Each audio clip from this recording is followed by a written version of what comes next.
खुदावंद यीशु मसीह के बरकत और जलाली नाम में आप सबकी खिदमत में सलाम पेश करते हैं। क्राइस्टचर्च पाकिस्तान एक बार फिर नए पैगाम के साथ आपकी खिदमत में हाजिर है। जैसा कि आप सबको पता है कि हमारा चैनल यूट्यूब पे है और उसका नाम है क्राइस्टचर्च पाकिस्तान। इस पर इंग्लिश, उर्दू और पंजाबी sermon जो है वो दिए जाते हैं और उन लोगों के लिए भी जो हिंदी बोलते हैं और पूरी दुनिया में फैले हुए हैं, पंजाबी बोलते हैं, पूरी दुनिया में हैं, उनके लिए ये पैगाम है ताकि वो देखें और खुदावंद के कलाम से मुस्तफ़ीद हों, उससे रूहानी फ़ायदा हासिल करें और खुदा के साथ ईमान के सफ़र में उसका हाथ थामे हुए चलते रहें। आज का पैगाम हमने इस हवाले से दिया है क्योंकि ये आमद के त्योहार हैं।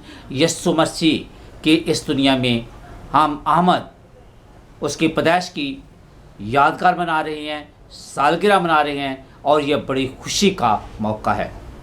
मेरे अज़ीज़ों, इस मौका पर हम आपको बड़े दिन की बहुत क्रिसमस की बहुत मुबारकबाद देना चाहते हैं और आपके लिए दुआएं खैर करते कि खुदावंद आपको बरकत दे, आपके ख़ानदान को बरकत दे, आपको ईमान में मजबूत करे, आपकी कलीसिया को खुदावंद और ज़्यादा रूहानी तौर पर तरोताज़ा रखे और खुदावंद ये दिन आपको और ज़्यादा अच्छे तरीके से सेलिब्रेट करने की तौफीक अता फरमाए।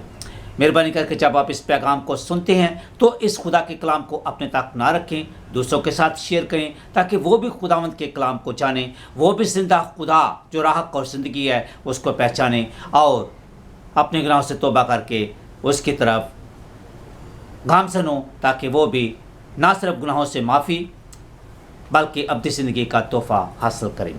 मेरे अज़ीज़ों, आज के पैगाम का अनवान है खुदा का दुनिया के लिए बड़ा तोहफ़ा। खुदा का दुनिया के लिए बड़ा तोहफ़ा, इसको इंग्लिश में कहेंगे great gift of God for the world.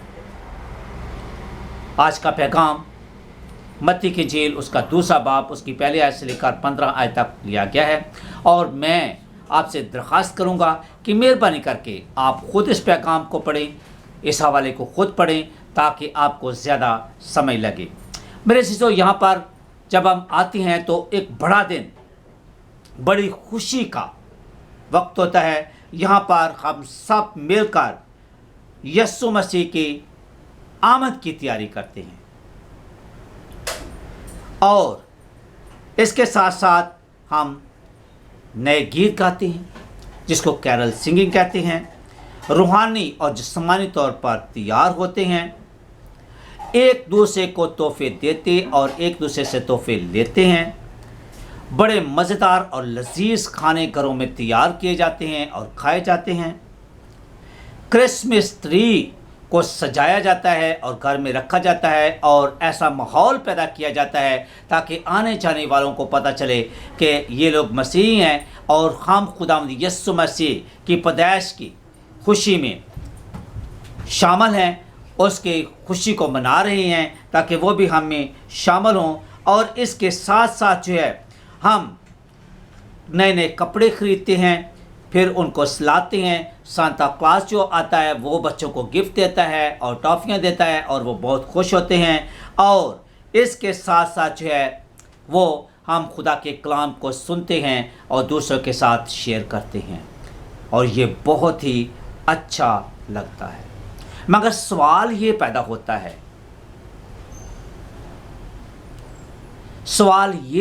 है, कि क्या आप इस क्रिसमस से मुतमईन हैं? Are you satisfied with this Christmas?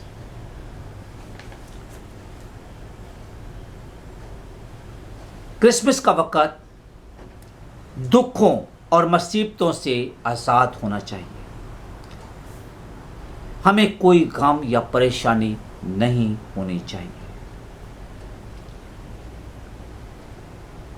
लेकिन क्या आप ज़रा अपनी ज़िंदगी पर गौर करें कि क्या आपके दिल में या आपकी ज़िंदगी में ऐसा है?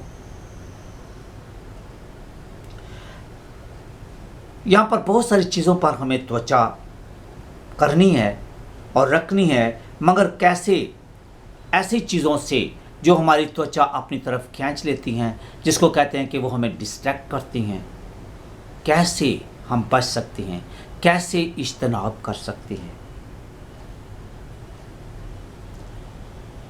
कैसे आप इस बड़े दिन के मौका पर ज़्यादा से ज़्यादा खुशियाँ हासिल कर सकते हैं। इसका जवाब आपको मजूसी देते हैं। आज के इस हवाले में अगर पढ़ें तो आपको पता चलेगा कि इसमें करैक्टर हैं जिनमें मजूसी, हेरोदेस बादशाह, और इसके साथ साथ यीशु मसीह,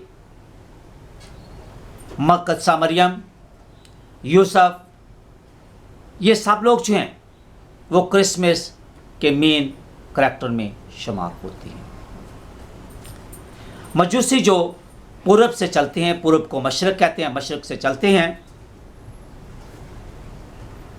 और ये यीशु बादशाह की पैदाइश का सितारा देखते हैं, क्योंकि वो सितारों के पुजारी होती हैं, और यीशु मसीह के लिए तोहफे लाते हैं। मेरे चीज़ों, यीशु मसीह की पैदाइश के 3 अहम पहलू हैं जिन पर हमें गौर करना है। The 3 main aspect of Jesus birth. अगर आप मजूसियों की ज़िंदगी को देखेंगे तो उसमें 3 पहलू जो हैं वो बड़े अहम पाए जाते हैं। वो कौन कौन से पहलू हैं, कौन कौन से एस्पेक्ट हैं? तो पहली चीज़ जो उसमें पाई जाती है वो है कि तलाश और ख्वाहिश, सीक एंड डिज़ायर। इंग्लिश में इसको कहेंगे, जो थोड़ा सा इंग्लिश का टच चाहते हैं, कि do you seek something precious and priceless. आपकी खुशी का अंदाज़ा इस बात से लगाया जा सकता है इस क्रिसमस मौका पर कि इस क्रिसमस के दिन पर आप कौन सी चीज़ की तलाश करते हैं, आपकी दिली ख्वाहिश क्या है कि आपको वो चीज़ मिल जाए, आप क्या पाना चाहते हैं। मजूसी यीशु की तलाश करते हुए बैतलहम पहुंच गए। ज़काई, जो एक महसूल लेने वाला है, उसने यीशु मसीह को देखने की ख्वाहिश की, और छोटा कद उसकी राह में रुकावट का बायस ना बना। उसने दरख्त पर चढ़कर यीशु मसीह को देखने की ख्वाहिश की और उस रास्ते पर उसका इंतज़ार किया, लेकिन जब यीशु मसीह ने देखा कि उसकी ये चाहत है तो उसने बोला, ज़काई नीचे उतरा, आज ही तेरे घर में निजात आई। चरवाहे जो बियाबान में बैठे हुए हैं और अपने गला की निगाहबानी करते हैं, वो गरीब लोग, और हो सकता है कि ज़्यादा पढ़े लिखे भी ना हों, और वो अपनी भेड़ बकरियों की देखभाल कर रही हैं, और खुदावंद का जब फरिश्ता उन पर आश्कारा होता है, जब उन पर ज़ाहिर होता है और उनको पैगाम देता है, तो वो यीशु मसीह को पाने के लिए, यीशु मसीह को देखने के लिए वहाँ से बैतलहम को चले आती हैं। वो वक़्त का ज़ाया नहीं करते, वक़्त को ज़ाया नहीं करते, बल्कि उनके अंदर ये ख्वाहिश है कि वो यीशु मसीह को देखें, यीशु मसीह को पाएं। मगर इस क्रिसमस के मौका पर आपके अंदर क्या चाहते हैं, आप क्या पाना चाहते हैं? क्या आप राह हक और ज़िंदगी को पाना चाहते हैं? क्या आप ज़िंदगी के वारिस ठहरना चाहते हैं? क्या आप गुनाहों की माफ़ी चाहते हैं? क्या आपके अंदर ये ख्वाहिश है कि मैं हलाकत से बच जाऊँ? क्या आपके अंदर ये ख्वाहिश है कि आपके ख़ानदान के लोग जो निजात याफ्ता नहीं हैं वो निजात पा जाएं? क्या आपके अंदर ये चाहत है कि यीशु मसीह जो दिल के दरवाजे पर दस्तक देता है वो आपके अंदर आए और रहे और आपकी ज़िंदगी का मालिक बने?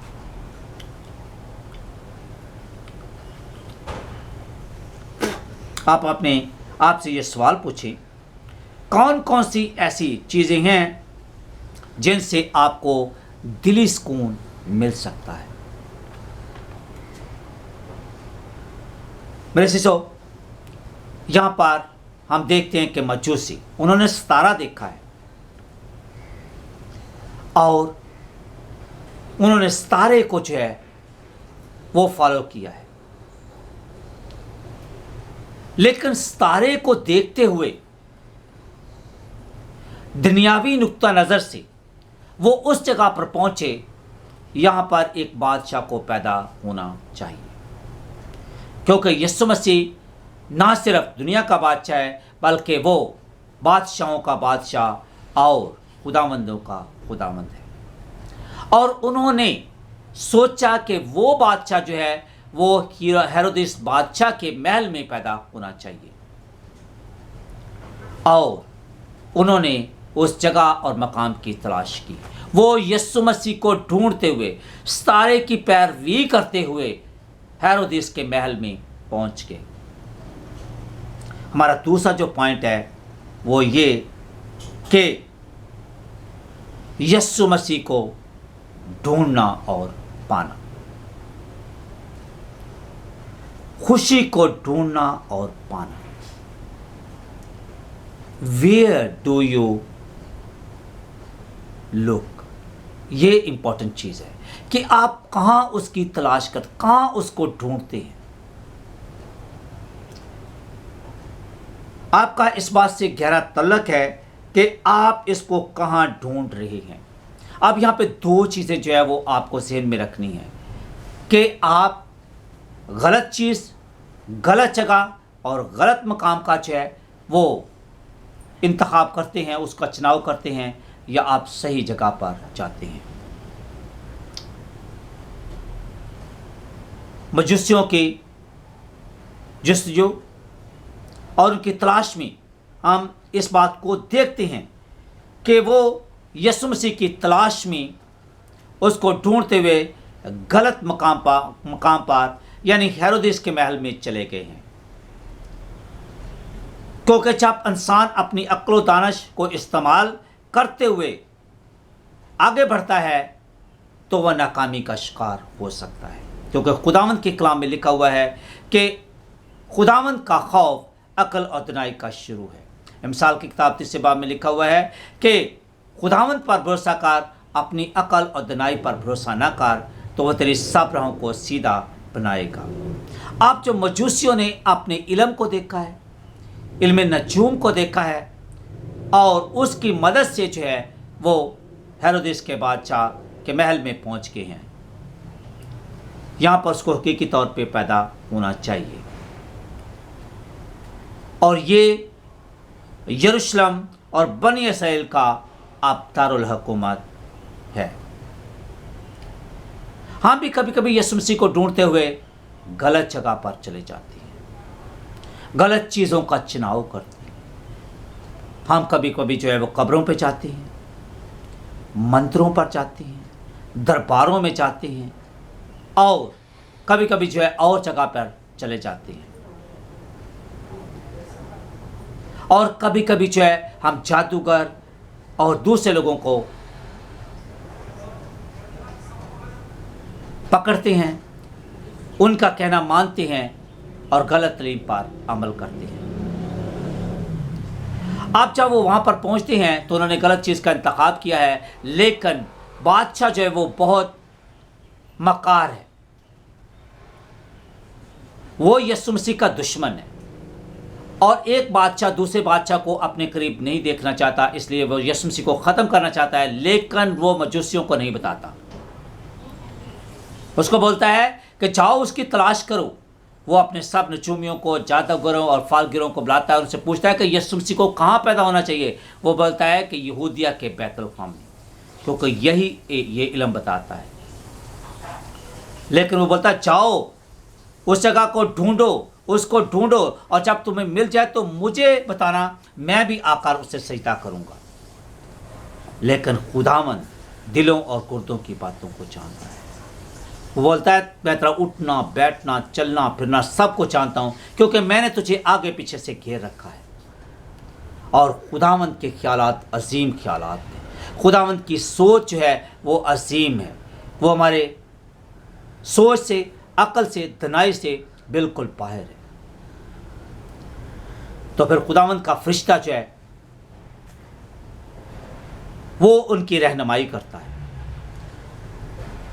और वो दुष्ट जगह पर जाते हैं, वो यीशु मसीह को ढूंढते हैं और यीशु मसीह को जब पाते हैं तो उसको सजदा करते हैं।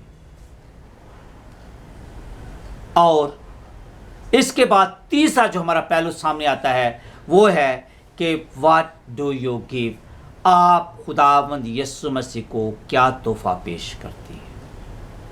मजूसियों को अगर आप देखें, वो तोहफों से चाहे वो हम अंदाजा लगा, तो हो सकता है कि 3 से ज़्यादा मजूसी हों, लेकिन चूंकि तोहफे जो हैं वो 3 हैं, इसलिए हम कहते हैं कि 3 मजूसी थे। पहले नंबर पर वो यीशु मसीह को सोना पेश करती है, गोल्ड। सोना जो है बादशाहों के ताज में होता है और ये उसकी अब्दी बादशाहत की अलामत है। जब उसने मुनादी करना शुरू किया तो उसने कहा कि तौबा करो क्योंकि आसमान की बादशाही नज़दीक आ गई है। और जब मुकाशफा को देखते हैं तो उसकी बादशाही की कोई इंतहा नहीं है, उसकी बादशाही में अमन, सुकून और चैन है। और आज भी लोग जो दुखों के मारे हुए हैं, गुर्बत के सताए हुए हैं, बीमारी से बेहाल नढाल हो गए हैं, खुदावंद आज उनको बोलता है कि थकेमंद और बोझ से दबे लोगों मेरे पास आओ, मैं तुमको आराम दूंगा। और वो सोना यीशु मसीह को पेश करती है। अब यीशु मसीह जो है उसमें 3 जो है वो चीज़ें पाई जाती हैं। यीशु मसीह बादशाह भी है, यीशु मसीह एक नबी है और यीशु मसीह एक काहिन है। यानी Jesus Christ is a king, profit and priest. और दूसरा है मोर। मोर जो है इसको मृत कहते हैं। इसका मतलब है कि मोर जो है वो इस बात की अलामत है कि ये आम तौर पर एक ऐसा मसाला होता है जो लाश को लगाया जाता है जिससे लाश में बदबू नहीं आती। तो ये इस बात की अक्कासी करता है कि यीशु मसीह हमारे गुनाहों की खातिर सलीब पर चढ़ेगा, वो मरेगा और उसके मार खाने से हम शफा पाएंगे। और तीसरा है कि लबान। लबान आमतौर पर अगर आपने काइन को देखा हो तो जब वो एक जुलूस की शक्ल में चर्च में आते हैं और जब ऑल्टर के सामने पेश होते हैं तो फिर वो लबान में थोड़ा सा मसाला डालकर जिसमें धुआं निकलता है और वो धुआं बहुत अच्छी उसकी स्मेल होती है जिसको अरोमा कहते हैं, वो चढ़ाता है ऐसे खुदावंद के कुर्बानी के लिए। और फिर जो है सारे जो है वो चर्च में वो फैलती है और बहुत अच्छा लगता है। मेरे सीसो ये इस बात की अक्कासी करती है कि यीशु मसीह जो है वो एक काहिन है और वो बाप के पास जाता है और हमारी दरख्वास्तें करता है, हमारी शफायत के लिए दरख्वास्तें करता है और हमारी रहाई के लिए वहाँ पे दरख्वास्त करता है। आप सवाल ये पैदा होता है कि आप इस क्रिसमस के मौका पर यीशु मसीह को क्या देना चाहती हैं, क्या पेश करना चाहते हैं। आपके पास इस क्रिसमस के मौका पर यीशु मसीह को देने के लिए क्या है। पहली बात है, आप 6 किस्म के तोहफे यीशु मसीह को दे सकती हैं। पहला है द गिफ्ट ऑफ फेथ, ईमान का तोहफा। The gift of your love, जिस तरह उसने बोला है कि तू खुदावंद अपने खुदा को अपने सारे दिल से, अपनी सारी जान से, अपनी सारी ताकत से, अपनी सारी अकल से प्यार कर। और प्रैक्टिकल तौर पे ये है कि तू अपने पड़ोसी को जो है वो अपनी मानद प्यार कर। और खुदावंद के कलाम में लिखा हुआ है, गर्ज ईमान, उम्मीद, मोहब्बत ये तीनों दायमी हैं मगर मोहब्बत इनमें सबसे अफजल है। लेकिन खुदावंद ने अपनी मोहब्बत को यूँ ज़ाहिर किया कि जब हम गुनाहगार थे वो हमारी खातिर मसलूब हो गया। खुदा ने दुनिया से ऐसा प्यार किया है कि उसने अपना इकलौता बेटा बख्श दिया ताकि जो कोई उस पर ईमान लाए हलाक न बल्कि हमेशा की ज़िंदगी पाए। मेरे अज़ीज़ों, यहाँ पर आपको एक बताता चलो कि एक दफ़ा का जिक्र है कि एक कोरियन कपल अमेरिका में मिशनरी था। वो मिशन पर क्या और वहाँ पर बहुत ज़्यादा सर्दी थी। वो सर्दी में एक पुल में से गुजर रहे हैं और वहाँ पे एक बच्चे के रोने की आवाज़ आती है। बीवी अपने खामद को बोलती है कि ये बच्चे के रोने की आवाज़ आती है, आप ज़रा इसको देखेंगे। वो बोलता है शायद वैसे ही औरत जो है वो कह रही है। लेकिन उसके ज़िद करने पर उसने देखा तो वो पुल के नीचे गए। उन्होंने एक बच्चे को कपड़े में लिपटा हुआ देखा है, लेकिन उसकी माँ करीब पड़ी हुई है और उसकी माँ जो है वो अफ्रीकन है, थोड़ा सा काले रंग की है, तो वो पड़ी हुई है। और बाद में पता चला कि उसकी माँ को मारने की कोशिश की, लेकिन इस जो है वो जुस्तजू में वो पुल के नीचे आई, उसने अपने बच्चे को जन्म दिया है, लेकिन बच्चे अपने कपड़े उतार कर उसने उस बर्फबारी में उस बच्चे को लपेट दिए हैं और वो बच्चा जिंदा है, लेकिन माँ जो है वो मर गई है। और ये यीशु मसीह है जिसने हमारी खातिर अपनी जान दे दी है मगर हमें बचाया। तो आप भी उसके जवाब में उसको तोहफा दे सकती हैं। दूसरा है, तीसरा जो हम देखते हैं वो है उम्मीद का तोहफा, द फेथ ऑफ होप। और चौथा है the faith and the gift of Joy, अपनी खुशी का तोहफा। और the gift of your love and service, आप जो भी आपके पास खुदावंद ने बरकत दी है, सलाहियतें दी हैं, आपको टैलेंट दिया है, आप खुदावंद के जलाल के लिए उसको इस्तेमाल कर सकते हैं। आप अपनी ज़िंदगी का, अपने दिल का तोहफा उसको दे सकते हैं। और जब आपने अपनी ज़िंदगी उसको दे दी और उसको आपने अपना खुदावंद मान लिया, तो मेरे ख्याल में जिसने यीशु मसीह को पा लिया है उसने सब कुछ पा लिया है। एक दफ़ा का जिक्र है कि एक महल में एक ओपन हाउस था और बादशाह ने कहा कि आवाम जो आ सकती है, उसने हर तरह की वहाँ पर चीज़ें रखी और कहा कि जो कोई भी चीज़ यहाँ से लेना चाहता है वो ले सकता है। लोग जो कोई टेलीविज़न की, कोई जो है फ्रिज की या दूसरी चीज़ों की तलाश में जो है वो भागे और एक दूसरे पे लोग जो चढ़ रहे हैं और उनको लताड़ रहे हैं। लेकिन एक बच्चा वहाँ पे जो था लंगड़ा था, उससे भागा नहीं गया, तो उसने क्या कि उसने बादशाह को जो है वो पकड़ लिया। जब लोग वापस आए तो उन्होंने देखा कि ये क्या हुआ है, ये माजरा क्या है कि ये बच्चे ने बादशाह को पकड़ा हुआ है। तो बादशाह ने कहा कि देखो, सब लोगों ने चीज़ों को जो ढूंढा है, लेकिन मुझे किसी ने तलाश नहीं किया। इस बच्चे ने मुझे पा लिया है और इसने सब कुछ है वो पा लिया। मेरे अज़ीज़ों, मैं आपको बताना चाहता हूँ, अगर आपने यीशु मसीह को पा लिया तो आपने सारी दुनिया को हासिल किया, क्योंकि वो आपका मुक्तिदाता है, वो आपकी हिफाजत करने वाला है, वो आपको बरकत देने वाला है और उसके बंद किए हुए को खोल नहीं सकता और खोले हुए को कोई बंद नहीं कर सकता। आज के इस क्रिसमस के मौका पर जो है हम दो चीज़ों को देखते हैं कि जब पहली दफ़ा यीशु मसीह आए हैं तो वो हमें बचाने के लिए निजात दहिंदा के तौर पर खुदा इंसान जो है वो बन गया है। और यही क्रिसमस है, इसको समझने की ज़रूरत है कि उसने आसमान को, अपने तख्त को छोड़कर इंसान का रूप धार लिया ताकि इंसान को निजात दे और उसको खुदा से मिला दे। लेकिन दूसरी दफ़ा वो ऐसे नहीं आएगा। जब वो दूसरी दफ़ा आएगा तो पहली चीज़ वो क्या करेगा, वो जांच पड़ताल करेगा, वो आपके अंदर झांकेगा कि जो बरकत मैंने आपको दी हैं आपने उसका इस्तेमाल कैसे किया है। क्या आप मेरे कलाम के मुताबिक अमल कर रहे हैं, क्या आप फर्मा बरदारी से चल रही हैं। और अगर आप अच्छे तरीके से काम कर रहे हैं तो आपको जो है वो शाबाश देगा, स्मरना की कलीसिया की तरह, फिलडेल्फिया की कलीसिया की तरह बोलेगा कि जो कुछ तेरे पास है उसे थामे रख, कोई तेरा ताज तुझसे छीना ले। लेकिन अगर उससे कोई शिकायत है तो इफसस की तरह कहेगा कि तूने अपनी पहली मोहब्बत को छोड़ दिया है, ख्याल कर कि तू कहाँ से गिरा है, बस तौबा करो, पहले की तरह काम कर। मशवरा देगा आपको कि क्या करना चाहिए, क्योंकि उसने वहाँ पे इंटरवेंशन किया। पहला इंस्पेक्शन, दूसरा है इंटरवेंशन जो है उसमें मदाखलत करेगा और मशवरा देगा कि क्या करना चाहिए। हमारा खुदा जबर का खुदा नहीं है, हमारा खुदा मोहब्बत का खुदा है। बोलता है एक माँ तो अपने शीरकार बच्चे को भूल सकती है, लेकिन मैं तुम्हें कभी नहीं भूल सकता क्योंकि मैंने तुम्हारा नाम अपनी हथेलियों पे खोद रखा है। और मोहब्बत की इंतहा को आप देखें कि खुदा ने दुनिया से ऐसा प्यार किया कि उसने अपना इकलौता बेटा बख्श दिया ताकि जो कोई इस पर ईमान लाए हलाक ना हो बल्कि हमेशा की ज़िंदगी पाए। वो किसी की हलाक नहीं चाहता, बल्कि वो चाहता है कि सबकी तौबा तक नौबत पहुँचे और वो आपको गुनाहों की माफ़ी और कसरत की ज़िंदगी देने के लिए आया है। मेरे अज़ीज़ों, आखिरी चीज़ जो करेगा, अगर आपने उसकी बात को मान लिया, उसके कलाम के मुताबिक आपने चलना शुरू कर दिया और आपका चिराग जलता उसने देखा तो ठीक है, अगर नहीं है तो बोलता है कि मैं उसको वहाँ से मिटा दूंगा, बोलता है उसकी एरेडिकेशन जो है वो करूँगा। इसका मतलब है कि खुदावंद जो है आपकी ज़िंदगी को जो है वो देखेगा। मेरे से यहाँ पर देखने की ज़रूरत यह है कि आपका फ़ैसला क्या है। ज़रूरत इस बात की है कि आप अपने गुनाहों से तौबा करें, अपने आप को रूहानी तौर पर तैयार करें।